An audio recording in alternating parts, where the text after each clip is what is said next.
नमस्कार, sports can में आप सभी का बहुत बहुत स्वागत है। मैं हूं आनंद श्रीवास्तव। देश और दुनिया की तमाम खेल खबरों पर चर्चा के लिए हमारे साथ स्टूडियो में मौजूद हैं जाने माने खेल विशेषज्ञ और commentator Kulwinder Singh Kang. Kulwinder, sports can में आपका बहुत बहुत स्वागत है। धन्यवाद आनंद, और सभी सुनने वालों को मेरा प्रणाम। राष्ट्रमंडल खेल, क्रिकेट के साथ और भी ढेर सारी खेल खबरें हैं, लेकिन सबसे पहले डालते हैं स्पोर्ट्स हेडलाइंस पर एक नजर। राष्ट्रमंडल खेल क्विज आकाशवाणी समाचार के साथ में अब से कुछ देर बाद होगी विजेता की घोषणा। नीरज चोपड़ा बर्मिंघम राष्ट्रमंडल खेलों से हुए बाहर। भारत और वेस्टइंडीज के बीच 3 मैचों की वनडे श्रृंखला का तीसरा और अंतिम मैच कल, और पाकिस्तान के साथ दूसरे टेस्ट मैच के तीसरे दिन का खेल समाप्त होने तक श्रीलंका ने अपनी दूसरी पारी में 5 विकेट पर 193 रन बनाए।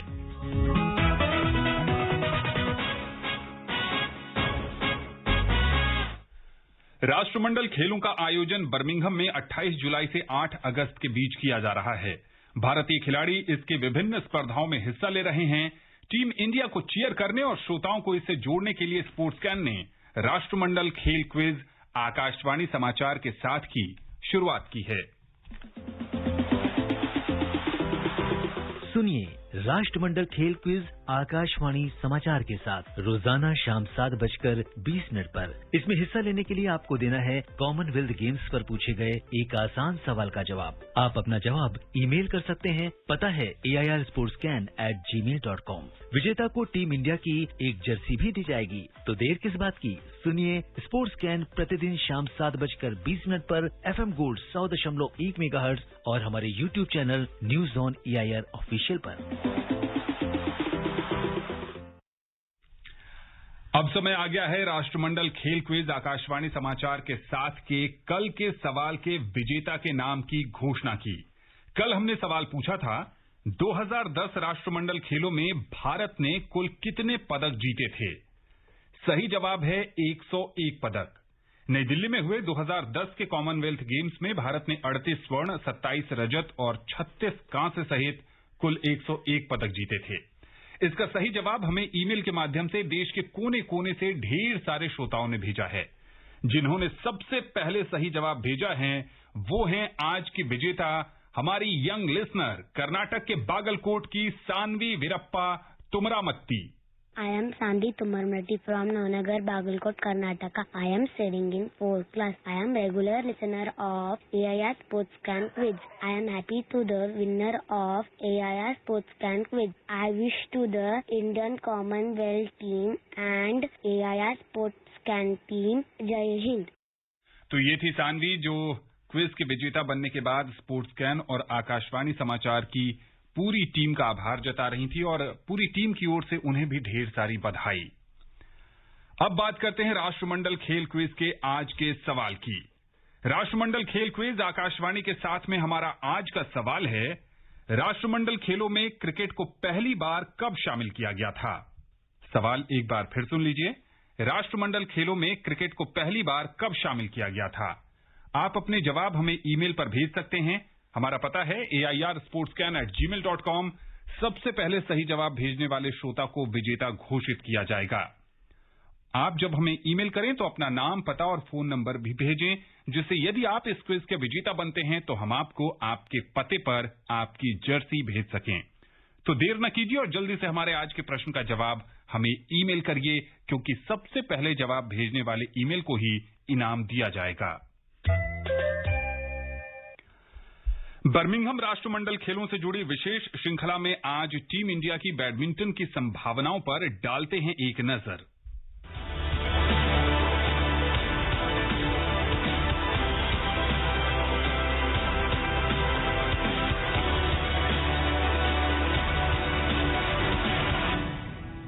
कॉमनवेल्थ गेम्स में जिस खेल से भारत को काफी उम्मीद है वो है बैडमिंटन। भारतीय शटलर्स पिछले 50 सालों से ज्यादा से देश को इन खेलों में पदक दिला रहे हैं। इस बार भी बैडमिंटन से पदक आने की उम्मीद की जा रही है। पीवी सिंधु और लक्ष्य सेन सहित भारत के कई स्टार शटलर पदक हासिल करने के लिए कोई कोर कसर नहीं छोड़ेंगे। इस बार भी हर बार की तरह भारतीय डबल्स प्लेयर्स खबरों में बने रहेंगे। इतिहास की बात करें तो भारत को राष्ट्रमंडल खेलों में बैडमिंटन से पहला पदक 1966 में दिनेश खन्ना ने जिताया था। किंगस्टन जमैका में हुए इन खेलों में उन्होंने कांस्य पदक जीता था। तब से लेकर अब तक भारत कुल 25 पदक जीत चुका है, जिसमें 7 स्वर्ण पदक भी शामिल हैं। कॉमनवेल्थ गेम्स में बैडमिंटन की मेडल टैली में भारत तीसरे स्थान पर है। गोल्ड कोस्ट में खेले गए पिछले राष्ट्रमंडल खेलों में भारतीय खिलाड़ियों ने बेहतरीन प्रदर्शन किया था और 2 स्वर्ण पदक सहित कुल 6 पदक जीते थे। व्यक्तिगत स्पर्धाओं में गोल्ड जीतना एक बार फिर भारतीय खिलाड़ियों का लक्ष्य होगा। पीवी सिंधु के अलावा वर्ल्ड चैंपियनशिप में सिल्वर और ब्रॉन्ज मेडल जीतने वाले किदाम्बी श्रीकांत और लक्ष्य सेन से भी बड़ी उम्मीद है। चिराग शेट्टी और सात्विक साईराज रंकी रेड्डी की जोड़ी ने 2018 में रजत पदक जीता था और इस बार वे अपने पदक का रंग बदलना चाहेंगे।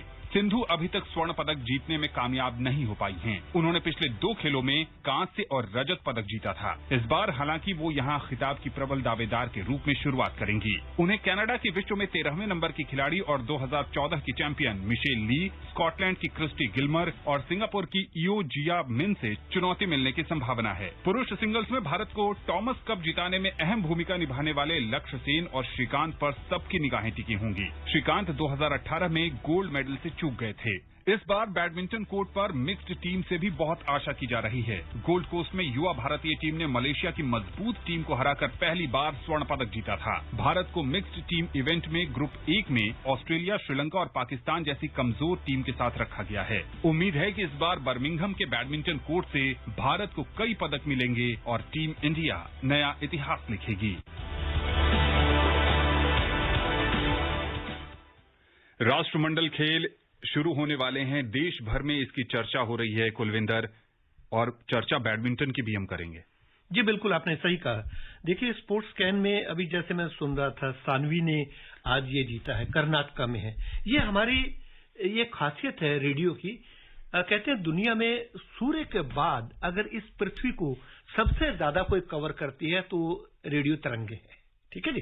तो कहाँ बच्ची बैठी है, कहाँ उसने कंपटीशन जीता है, और उसके बाद अब उसके मन में भी आएगा, अगर वो छोटी है और जो सुन रहे हैं उनके मन में आएगा कि हमें अगले से अगले कॉमनवेल्थ गेम्स में जाना है। जो खेल रहे हैं उनको और प्रोत्साहन मिलेगा, पहली बात। दूसरी बात, बैडमिंटन में बहुत उम्मीदें हैं। 2 बार की पदक विजेता, हालांकि इसको अभी तक गोल्ड नहीं मिला पीवी सिंधु को, 2 बार की पदक विजेता ओलंपिक में है, उनको पदक की पूरी उम्मीद है। भारत ने 7 पदक जीते हैं अभी तक बैडमिंटन में। 1966 में शुरू हुआ था, तो उसके बाद से 3 पावर है बड़ी पावर। कौन सी है? एक तो इंग्लैंड, दूसरा मलेशिया और तीसरे नंबर पे भारत। तो भारत इस बार उम्मीद करता हूं कि जो 10 खिलाड़ी गए हैं, इनमें से आप पीवी सिंधु कह लीजिए या अश्विनी पोनप्पा के साथ, और सिंधु ने तो अभी सिंगापुर ओपन भी जीता है चाइना के खिलाड़ी को हराकर।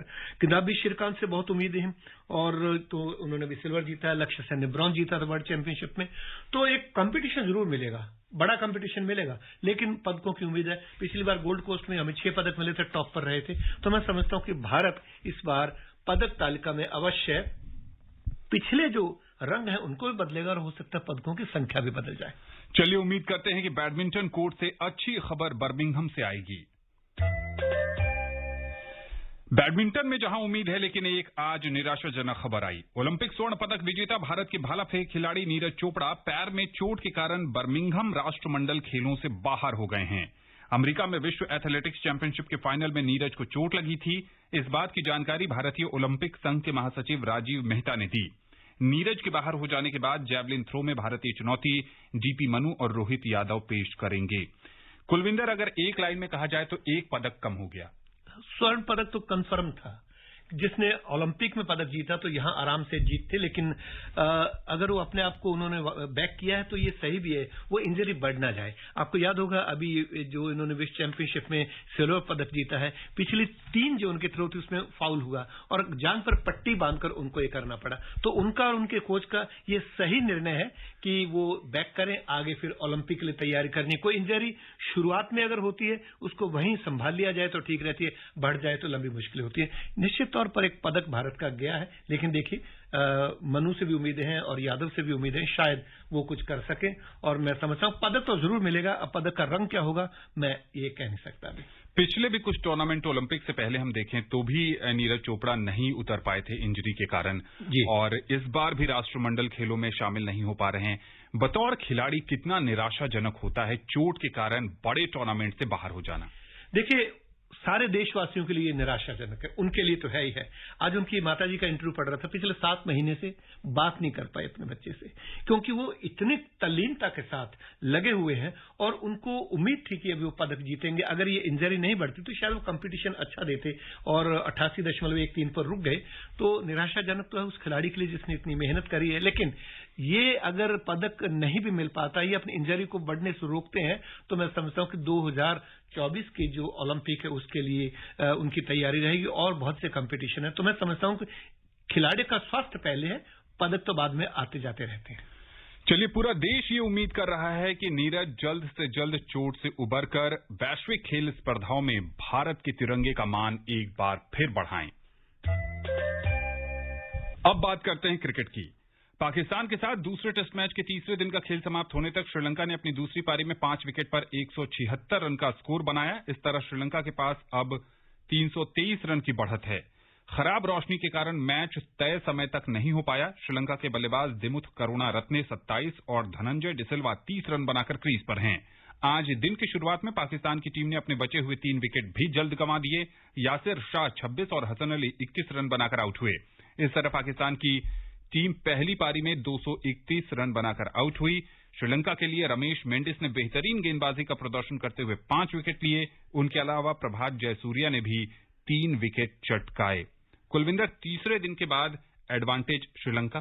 देखिए, आज सुबह जो तीनों विकेट गिरे, अब ये जो गाल की पिच है इसमें गड्ढे बन रहे हैं, तो मैं समझता हूं कि पाकिस्तान को जब चौथी पारी यहां पर खेलनी है तो बहुत मुश्किल होगी। अभी तक इसमें जितने विकेट गिरे हैं ज्यादातर, चाहे वो पाकिस्तान के स्पिनर्स हैं, left arm orthodox spinner Mohammad Nawaz हैं या यासिर शाह जो लेगी हैं, उन्होंने विकेट लिए 5 और 3। फिर प्रभात जयसूर्या ने, रमेश मेंडिस ने पहली पारी में 7 विकेट हासिल किए, अब भी वो 8 विकेट ले चुके हैं। तो ये स्पिनर फ्रेंडली है और मैं समझता हूं कि 323 रन की जो बढ़त है, कल अगर आकर 1 घंटा भी श्रीलंका खेल जाता है, और आप ये देखिए धनंजय डिसिल्वा जिसको डीडीएस कहते हैं, वाइस कैप्टन है, वो तेज गति से रन बना रहे, दूसरे छोर पर कप्तान आराम से खड़े हैं विकेट बचाकर। तो 1-1.5 घंटा भी खेल जाते हैं, 400 तक अगर पाकिस्तान को लक्ष्य मिल गया तो मैं समझता हूं कि पाकिस्तान नहीं जीत पाएगा, क्योंकि श्रीलंका के स्पिनर बेहतरीन गेंदबाजी कर रहे हैं और ये श्रृंखला बराबर हो सकती है, क्योंकि पाकिस्तान ने पहला टेस्ट मैच जीता था।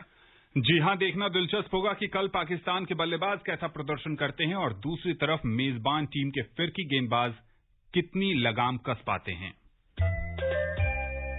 भारत और वेस्टइंडीज के बीच 3 मैचों की 1 दिवसीय क्रिकेट श्रृंखला का तीसरा और अंतिम मैच कल पोर्ट ऑफ स्पेन में खेला जाएगा। शुरुआती दोनों मैच जीतकर भारत ने श्रृंखला में 2-0 की अजय बढ़त बना ली है और इस मुकाबले में भारतीय टीम कुछ युवा खिलाड़ियों को मौका देकर बेंच स्ट्रेंथ आजमा सकती है।